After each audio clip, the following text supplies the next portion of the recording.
आपके अपने YouTube channel की इन महत्वपूर्ण कक्षाओं में आप लोगों को मेरा प्यार भरा नमस्कार दोस्तों। और दोस्तों, आज हम लोग बात करने वाले हैं रीट की इन महत्वपूर्ण कक्षाओं में वैश्विक पवन तंत्र के पार्ट 2 के बारे में। पहले पार्ट के बारे में हम लोग पढ़ चुके हैं और अपनी प्ले लिस्ट में जा कर के और आप लोग वहाँ से क्लास को देख सकते हैं दोस्तों। तो आप लोगों को उस क्लास को पढ़ने के बाद बहुत ही बेहतर तरीके से समझ में आएगा कि वैश्विक पवन तंत्र क्या है, कौन कौन सी महत्वपूर्ण पवनें पृथ्वी के धरातल पर चलती हैं और कितने प्रकार की होती हैं।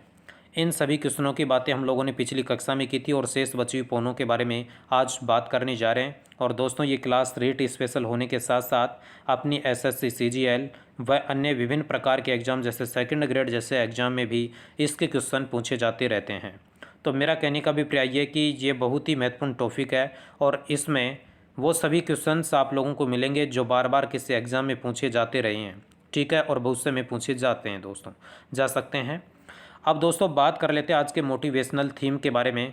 और जो लोग चैनल के ऊपर अभी नए बने हैं वो चैनल को सब्सक्राइब कर लें और पास में ही लगी रेड बेल आइकन को दबा लें ताकि आने वाली क्लासों का नोटिफिकेशन आप लोगों को समय पे प्राप्त हो सके। और दोस्तों, क्लासों को अधिक से अधिक लाइक कर दें और शेयर कर दें। अब दोस्तों, बात करते हैं आज के मोटिवेशनल थीम के बारे में। हम लोग आज का मोटिवेशनल थीम है रख हौसला वो मंजर भी आएगा, रख हौसला वो मंजर भी आएगा, मंजर भी आएगा, प्यासे के पास सल के समंदर भी आएगा, प्यासे के पास सल के समंदर भी आएगा, थक कर ना बैठ ए मंजिल के मुसाफिर, थक कर ना बैठ ए मंजिल के मुसाफिर, मंजिल भी मिलेगी और मिलने का मज़ा भी आएगा। तो दोस्तों, यहाँ पर इस कथन के माध्यम से स्पष्ट होता है कि हमें किसी प्रकार से कोई हिम्मत नहीं हारनी चाहिए, किसी प्रकार से कोई हिम्मत नहीं हारनी चाहिए। हमें हौसला रखना चाहिए, लगातार रूप से मेहनत करनी चाहिए और एक दिन जिस चीज़ की हमें तलाश है, अर्थात जो गवर्नमेंट जॉब की हमें तलाश है, वो अवश्य हमें प्राप्ति होगी। अर्थात एक दिन हमें मंजिल की प्राप्ति होगी। हमें थक कर नहीं बैठना है। एक बार असफल होने के बाद हमें अपनी तैयारी को छोड़ना नहीं है, उसको यथावत बनाए रखना है, लगातार रूप से अपनी मेहनत को जारी रखना है दोस्तों। आओ बात करते आगे पवन तंत्र के प्रकारों के बारे में दोस्तों। पिछली कक्षा में दोस्तों हम लोगों ने बात की थी कि जो वैश्विक पवन तंत्र था उसको मुख्य रूप से इन पवनों को 3 भागों में बांटा गया था। स्थायी पवन, स्थानीय पवन और आप लोग कह सकते हो एक सामयिकी पवन। जो पहला प्रकार आता अपना, आप लोग कह सकते हो वो स्थायी पवन था, जिसके बारे में हम लोगों ने पिछली कक्षा में बातें की थी। स्थायी पवनें वे पवनें थी जो संपूर्ण पृथ्वी पर वर्ष भर चलती हैं और वर्ष भर आप लोग कह सकते हो एक ही दिशा में चलती हैं, जैसे व्यापारिक, पछुआ और ध्रुवीय पवनें थी। इनकी जानकारी हम लोगों ने डिटेल से प्राप्त की थी यहाँ पर, ठीक है। वहाँ से क्या क्वेश्चन बन सकते हैं सभी क्वेश्चंस मैंने आप लोगों को बताए हैं और वादा करता हूँ कि किसी भी एग्जाम में उनमें से क्वेश्चन आउट नहीं जाएगा। तो दोस्तों, इन्हीं चीज़ों को ध्यान में रख करके आज इस क्लास में बात करने जा रहे हैं स्थानीय पवनों के बारे में। तो स्थानीय पवन क्या होती हैं?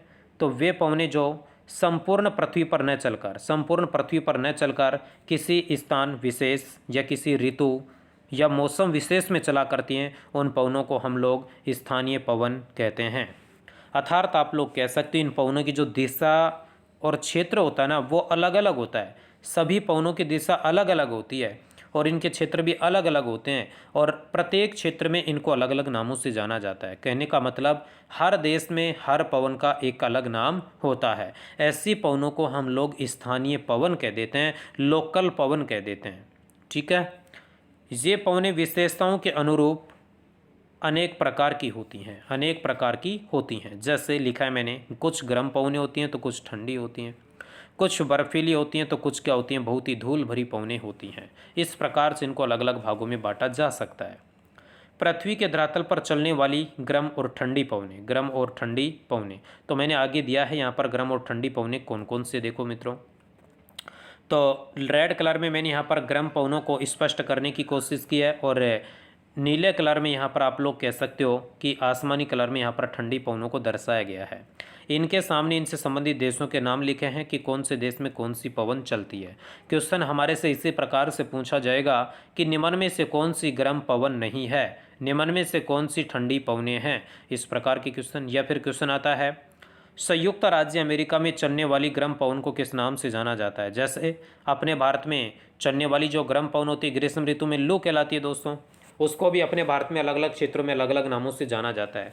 जैसा कि हम लोग पश्चिम से पूर्व की ओर चले जाएंगे, जैसे छोटा नागपुर का पठार है बिहार झारखंड में, इधर पश्चिम बंगाल है, अपना उड़ीसा है, इधर आप लोग कह सकते हो पूर्व में स्थित अपना आसाम है। तो यहाँ पर जैसे इन पवनों को बोल देते हैं, या छोटे नागपुर के पठार बिहार झारखंड में चलने वाली पवनों को हम लोग ग्रीष्म ऋतु में चलती जो पवनें हैं उनको आप लोग कह सकते हो। जैसे यहाँ पर आप लोग कह सकते हो टी सावर है इधर आसाम में, मेगो सावर है तमिलनाडु कर्नाटका साइड में।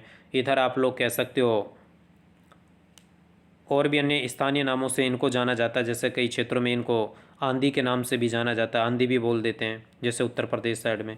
या फिर आप लोग कह सकते हो जैसे नॉर्वेस्टर भी कह देते हैं, नॉर्वेस्टर है, ठीक है ना। इस प्रकार से इनको अलग अलग नामों से जाना जाता है मित्रों।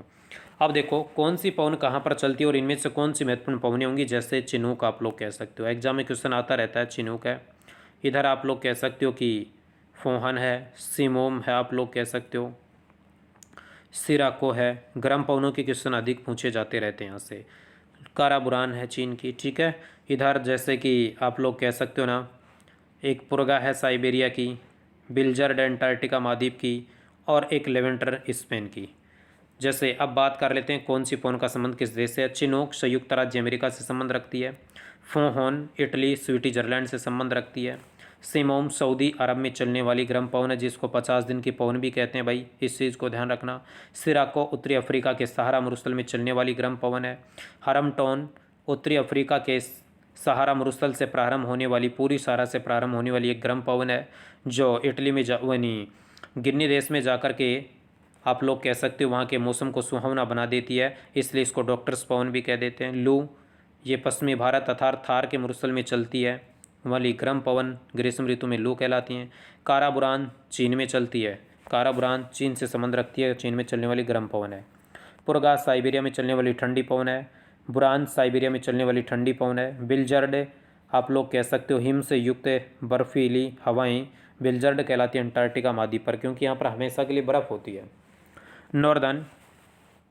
नॉर्दर्न चलती है संयुक्त राज्य अमेरिका और कनाडा। फुनाद चलती है एंडीज पर्वत श्रृंखला, और फाइजेम चलती है ब्राज़ील में, और लेवेंटर चलती है स्पेन में दोस्तों।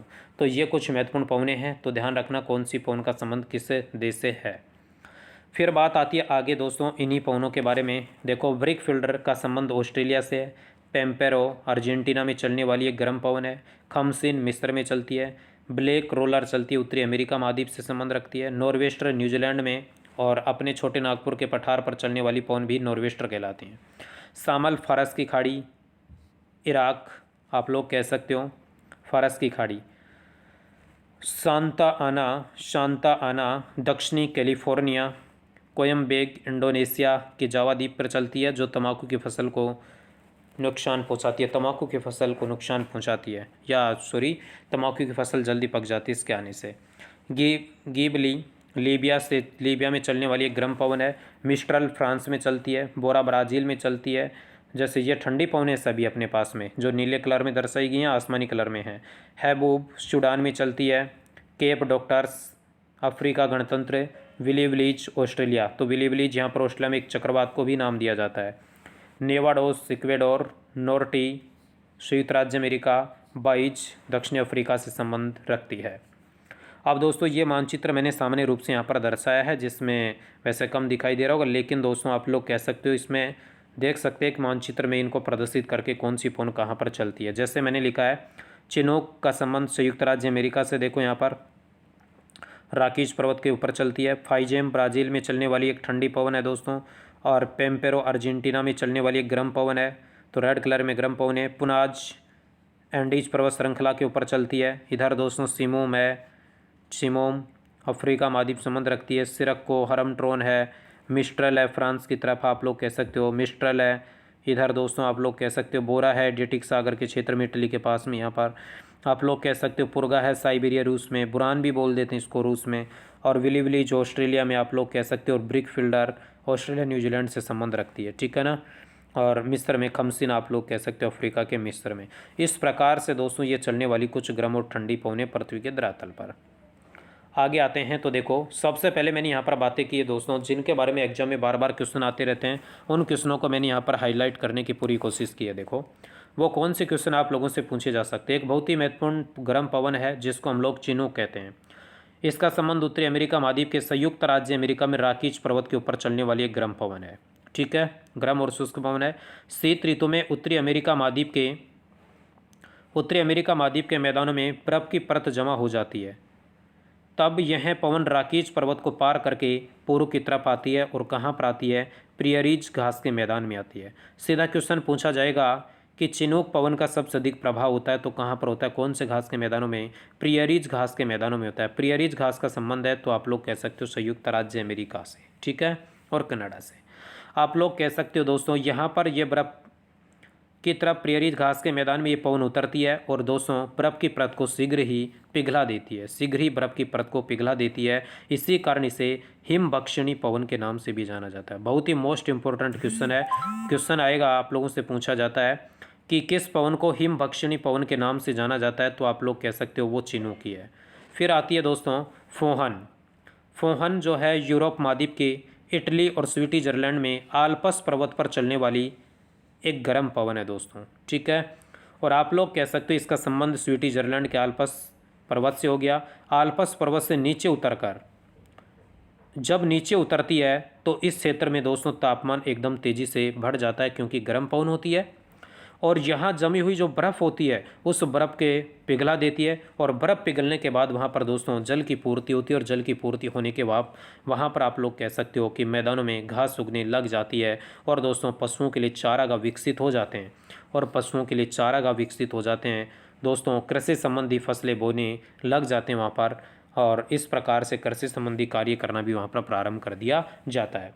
एक बहुत ही महत्वपूर्ण क्वेश्चन इसके बारे में पूछ सकता है कि दोस्तों स्विट्जरलैंड में अंगूर की फसल को लाभ प्रदान करने वाली मुख्य पवन कौन सी है, कौन सी स्थानीय पवन स्विट्जरलैंड में अंगूर की फसल को सबसे अधिक प्रभावित करती है, सबसे अधिक लाभ पहुंचाती है, तो आप लोग कह सकते हो वो कौन सी है, फोहन है। कौन सी है, फोहन है। तो इसका सबसे अधिक प्रभाव स्विट्जरलैंड में होता है। फिर बात आती है देखो, एक अगली पवन है सिमोम। सऊदी अरब के रेगिस्तान में चलने वाली गर्म पवन सिमोम कहलाती है। ये अफ्रीका महाद्वीप में भी इसी नाम से जानी जाती है और आप लोग कह सकते हैं इसी पवन को 50 दिन की पवन कहा जाता है। क्वेश्चन आएगा 50 दिन की पवन कहलाती है तो वो सिमोम कहलाती है। सिरक्को उत्तरी अफ्रीका के सहारा मरुस्थल से संबंध रखती है दोस्तों। वहाँ चलने वाली गर्म और धूल भरी पवन है।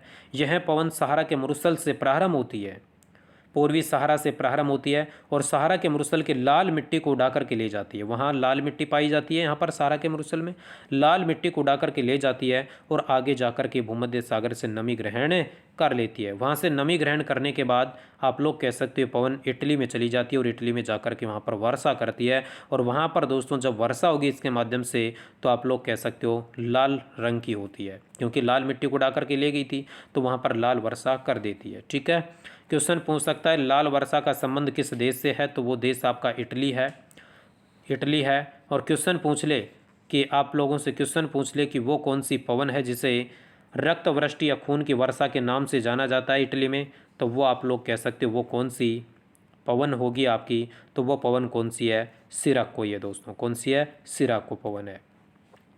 अब देखो ये जो सिरक्को पवन, इस पवन को अलग अलग क्षेत्र में अलग अलग नामों से जाना जाता है, अलग अलग क्षेत्र में अलग अलग नामों से जाना जाता है। जैसे इटली में इसको सिराको कह देते हैं, सहारा के मरुस्थल में सिमोम, लीबिया के मरुस्थल में इसे गिबली बोल देते हैं, सऊदी अरब के रेगिस्तान में भी इसे सिमोम, ट्यूनेशिया में इसे चिली, स्पेन में लेवेस और मिस्र में इसे खमसीन के नाम से जाना जाता है। इसी पवन के अलग अलग क्षेत्र में अलग अलग नाम है। तो क्वेश्चन आएगा खमसीन का संबंध है तो क्या बोलोगे, मिस्र।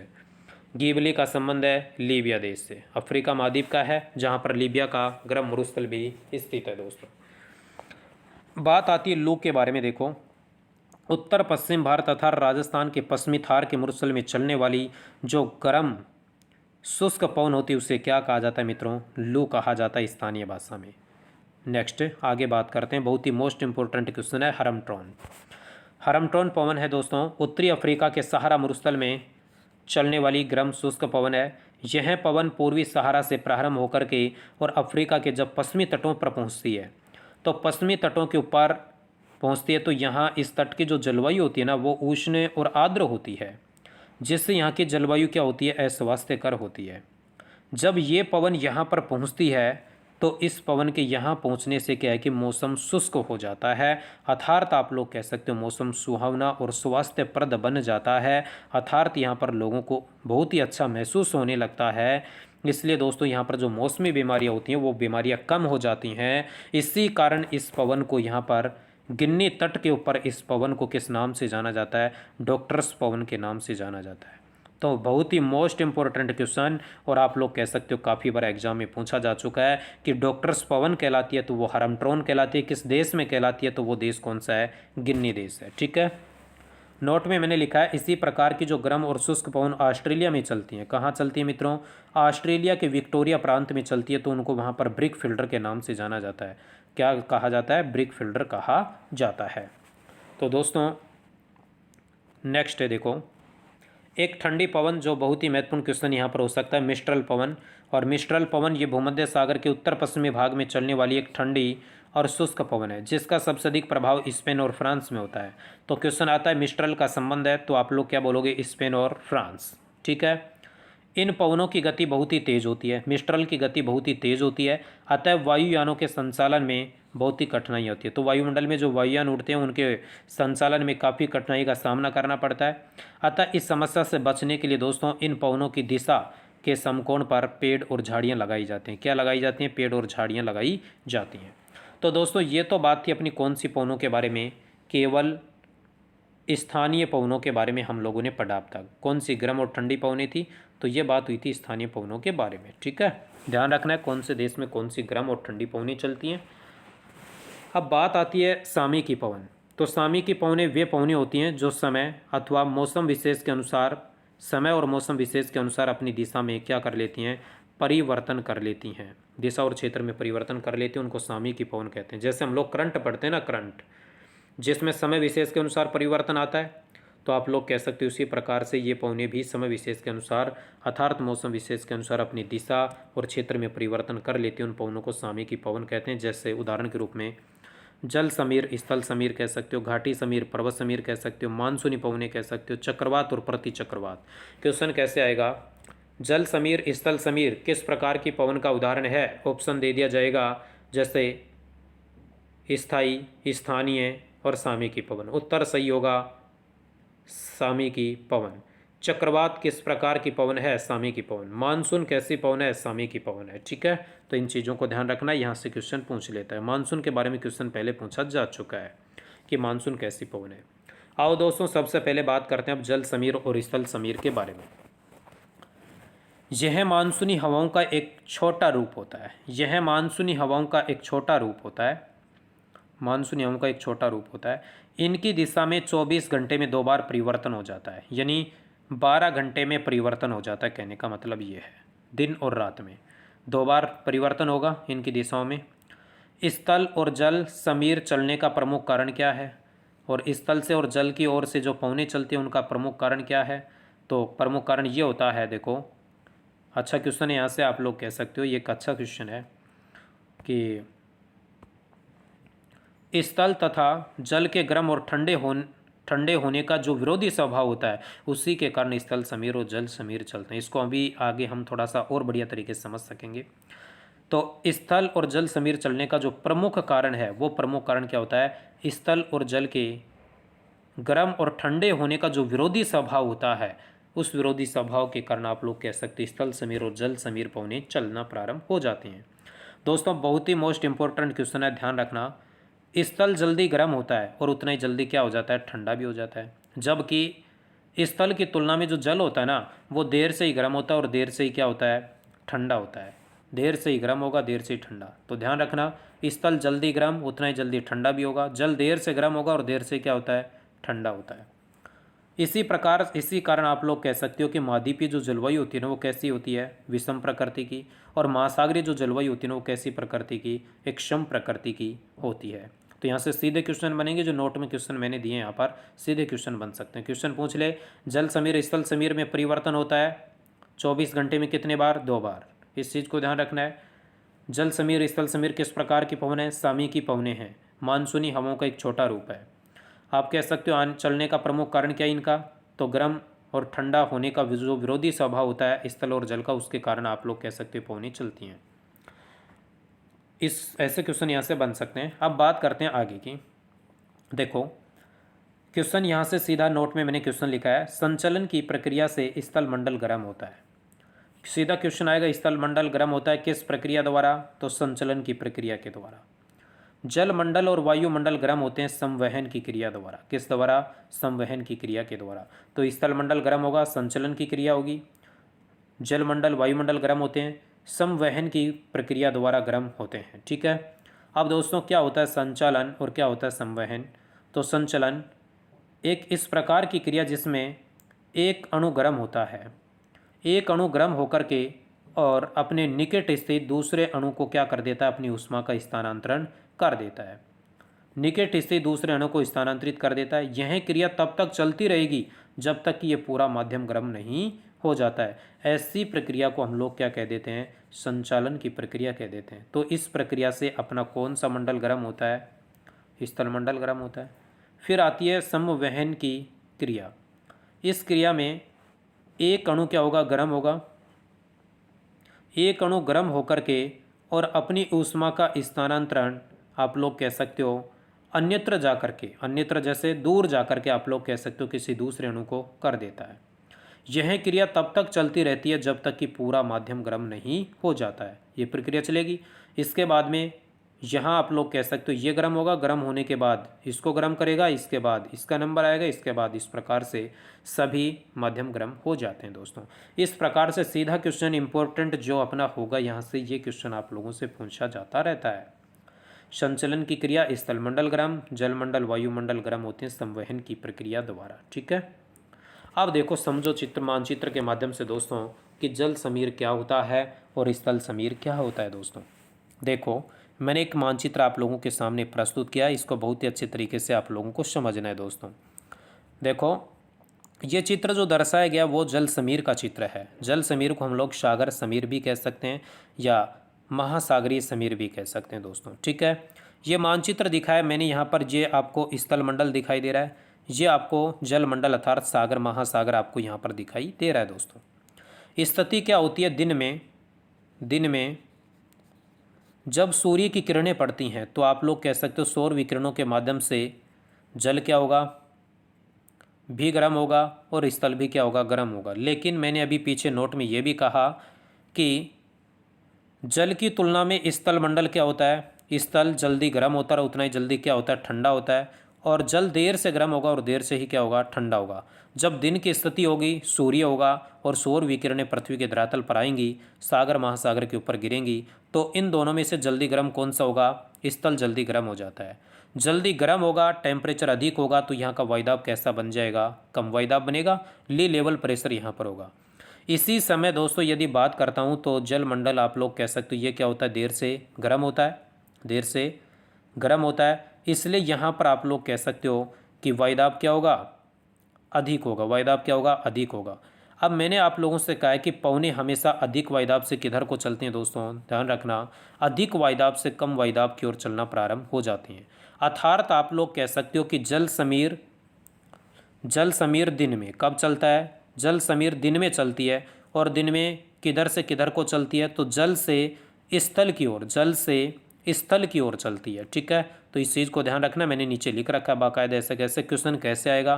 क्वेश्चन ऐसे पूछेगा, जल समीर चलती है रात्रि में, दिन और रात्रि दोनों में, ऐसा क्वेश्चन यहाँ से बनेगा। तो ध्यान रखना जल समीर कब चलती है? दिन में, एक क्वेश्चन।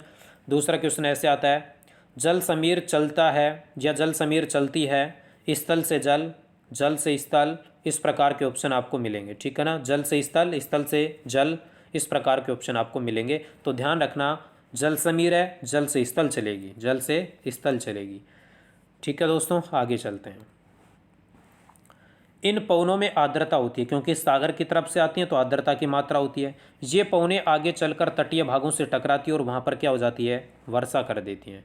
इन पवनों का संचार केवल कब होता है? ग्रीष्म ऋतु में होता है। ग्रीष्म ऋतु में क्या होगा? क्योंकि गर्मियों में टेम्परेचर अधिक होगा और स्थलीय भूभाग में आप लोग कह सकते हो टेम्परेचर अधिक होने के कारण वहाँ पर ली लेवल प्रेशर की स्थिति आ जाती है और ये सागरों की तरफ से पवनें चलना प्रारंभ हो जाती हैं। तो दोस्तों स्थल जो समीर होती है, वो जल समीर जो होती है वो कब चलती है? गर्मियों में दिन के समय चलती है। गर्मियों में दिन के समय चलती, इस चीज़ को ध्यान रखना में, गर्मियों में दिन के समय चलती है। तो ध्यान रखना, स्थल समीर चलेगी गर्मियों में दिन के समय। गर्मियों में दिन के समय चलती है।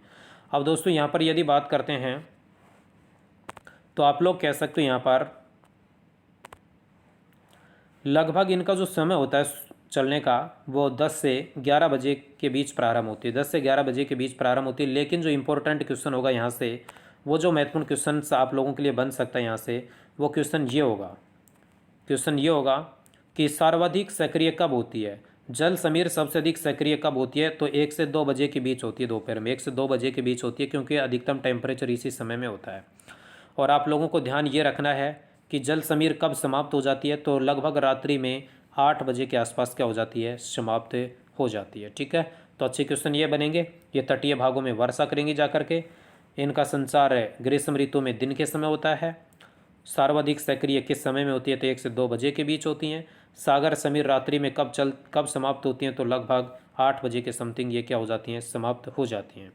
फिर बात आती है किसके बारे में? स्थल समीर के बारे में। तो स्थल समीर देखिएगा, चित्र के माध्यम से समझें। तो दोस्तों मानचित्र दिखाई दे रहा आप लोगों को स्थल समीर का है। और ध्यान रखना, देखो जब स्थिति रात्रि की आ जाती है, दिन में तो चली क्या जल समीर, रात्रि में चलेगी स्थल समीर। जब रात्रि की स्थिति होती है तो चंद्रमा होता है। और दोस्तों एक चीज़ को ध्यान रखना, जब दिन में सूर्य था तो स्थल मंडल जल्दी गर्म हुआ। अब आप लोग कह सकते हो रात हो गई तो रात्रि में स्थिति क्या बनेगी? स्थल मंडल उतना ही जल्दी क्या होगा? ठंडा भी होगा। ठंडा होगा तो यहाँ पर वायुदाब क्या होगा? अधिक बनेगा। अधिक वायुदाब है, देखो दोस्तों मैंने लिख रखा है यहाँ पर। उसी प्रकार से आप लोग कह सकते हो कि जल मंडल क्या होगा? रात्रि में जल देर से ही तो क्या होता है? गर्म होता है। और देर से ही क्या होता है? ठंडा होता है। इसलिए दोस्तों रात्रि के समय जल ठंडा नहीं रहता इतना, तो उस समय क्या स्थिति बन जाएगी? यहाँ पर अधिक यानी ली लेवल प्रेशर मिलेगा, क्योंकि इस स्थल की तुलना में इसका टेम्परेचर क्या है? अधिक है।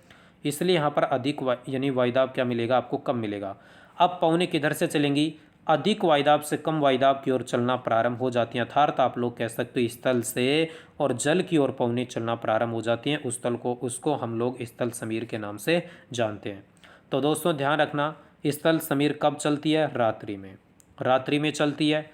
किधर से किधर चलेगी? स्थल से जल की ओर चलेगी। तो सीधा सा ध्यान रखें कि स्थल समीर स्थल से चलती है, जल समीर जल से चलती है। ठीक है, आगे बढ़ते हैं। रात्रि के समय ताप का पार्थिव विकिरण होता है तथा गर्म और शुष्क हवाएं चलती हैं। इन हवाओं से तटीय भागों की जलवायु क्या हो जाती है? समकारी हो जाती है। इसी कारण आप लोग कह सकते हो दोस्तों, जैसे अपना कोलकाता है, समुद्र तटीय इलाके में स्थित है। ये जो शहर अपने कोलकाता है, मुंबई है, चेन्नई है, इन नगरों की जलवायु किस प्रकार की होती है? तो आप लोग कह सकते हो सम प्रकृति की जलवायु यहाँ पर पाई जाती है। तो कभी क्वेश्चन पूछ ले कोलकाता, मुंबई, चेन्नई में जलवायु सम प्रकृति की क्यों होती है, तो उसका प्रमुख कारण क्या होता है? तो आप लोग कह सकते हो रात्रि के समय चलने वाला जो स्थल समीर है उसके कारण आप लोग कह सकते हो यहाँ पर सम प्रकृति की जलवायु पाई जाती है। ठीक है, अब बात करते हैं दोस्तों घाटी समीर और किसके बारे में? पर्वत समीर के बारे में। आगे एक चित्र दिया गया आपको दोस्तों, फिर से घाटी समीर और घाटी समीर के बारे में देखो। घाटी समीर कब चलती है इसकी बात करते हैं। तो देखो दिन में चलती है। दिन में स्थिति क्या होती है? सूर्य होगा। कोई पर्वतीय क्षेत्र है दोस्तों, ये पर्वत आपको दिखाई दे रहा है यहाँ पर, देखो ये घाटी है। निमन धरातल को घाटी कह देते हैं दो पर्वतों के बीच में। अब आप लोग कह सकते हो कि जब सूर्य होगा दिन में, सौर विकिरणें पृथ्वी के धरातल पर आएंगी, तो देखो जो ऊंचा भूभाग है इसके ऊपर टेम्परेचर अधिक होगा, पर्वत शिखर के ऊपर टेम्परेचर अधिक है। अधिक तापमान होगा तो वायुदाब क्या होगा? कम हो जाएगा, न्यून वायुदाब यहाँ पर मिलेगा। और उसी समय घाटी में स्थिति क्या बनेगी? वहाँ पर सूर्य का प्रकाश कम पहुँच पाएगा, तो वहाँ पर वायुदाब अधिक होगा। इसलिए आप लोग कह सकते हो कि पवनें अधिक वायुदाब से निम्न वायुदाब की ओर चलना प्रारंभ हो जाती है, अर्थात घाटी से पर्वतों की ओर चलना प्रारंभ हो जाती हैं। इस प्रकार से पवनें चलना प्रारंभ होती हैं। इसको हम लोग बोल देते हैं घाटी समीर। क्या बोलते हैं? घाटी समीर बोलते हैं दोस्तों। ठीक है ना? तो आप लोग कह सकते हो कि घाटी समीर चलती है कब? दिन में चलती है। दिन में चलती है।